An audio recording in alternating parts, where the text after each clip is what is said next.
Are officially live. Hello, everyone. We are here back with the TBL. We are at the end of week one, season 12. And man, it was a chaotic week to go into the books. And last night's match to end week one, absolutely an insane one to end on. But we're going to cover all that and more. It is I, your co-commissioner, Finfin, joined by El Presidente himself, Goldoa Dragon. Gold, how you doing? Must have been nice to say that. First recap you get to actually say co-commissioner here, so Yep. uh still new to all of us, but I'm very grateful for all that Finfin's done so far. So yeah, let's get into this. We actually do have, for the first time in a recap, I think ever, a timeline, like a deadline that we have to actually be done with the recap by, because in about 40 minutes, we are starting week two. It is it is about as immediate as one can get. Um, so yeah, let's jump right into this. Let's not waste any time.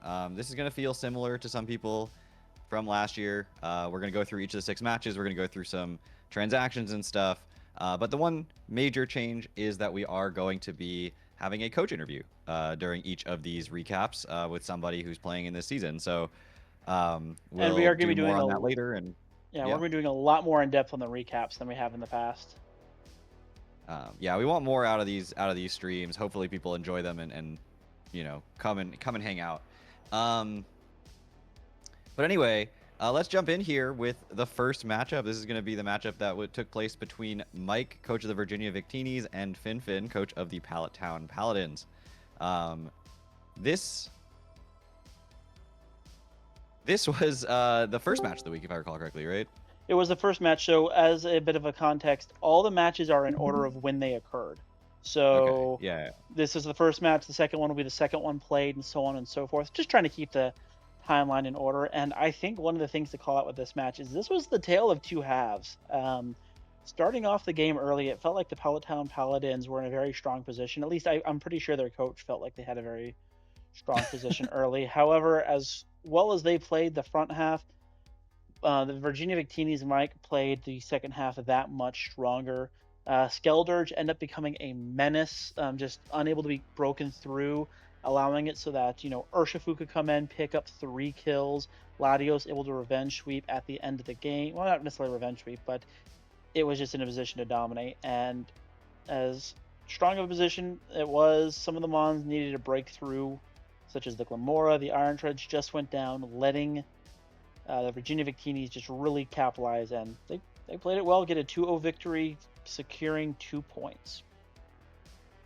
yeah. I mean, this was a really really exciting game to watch. One of the ones I'd recommend watching this week if you want to like really understand just how difficult Pokemon can be in the different stages of a game, from early game to mid game to end game, and how to sort of master those different pieces of the game and areas. But again, as the TBL always says during these, losing is not the end of the world here. The Pallettown Paladins do pick up 1 point for getting this game as close as they did. So managing to um, give themselves that opportunity, and this was a crossover game between the two divisions. So we'll talk more about the ramifications of that 1 point later, but bear in mind that the Pallettown Paladins, yes, they didn't get the win here, but the Virginia Victinis do not directly relate to them in terms of the divisional point gain. So it's actually not all is lost.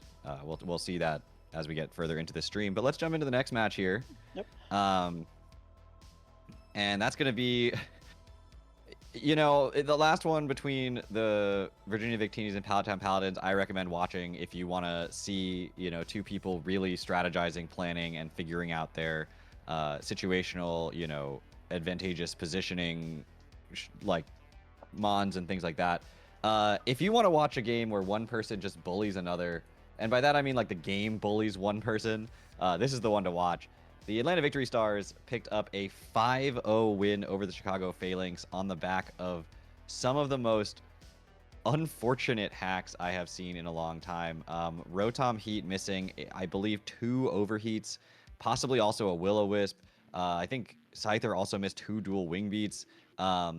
There was a Garchomp with no item or no relevant item that had a 5-hit non-loaded dice boosted scale shot. It was a crazy game, back and forth in terms of early game, and then just once nothing landed, steamrolled from there in favor of the Atlanta Victory Stars, who pick up the full 3 points this week. Yeah, this one was a rough one. I went back to go watch it, and as I was watching the replay, I felt myself audibly cussing on behalf of Godbear with a lot of these because it was rough. Now that's not to take away from anything that Playmaker did. Playmaker played very well, played to their outs, played to a very strong position. It was just more of a matter of it felt like any opportunity Godbear had with either correct reads, correct rolls, trying to be aggressive, and he was punished every single time. And just unfortunate, but that's Mons for you, baby.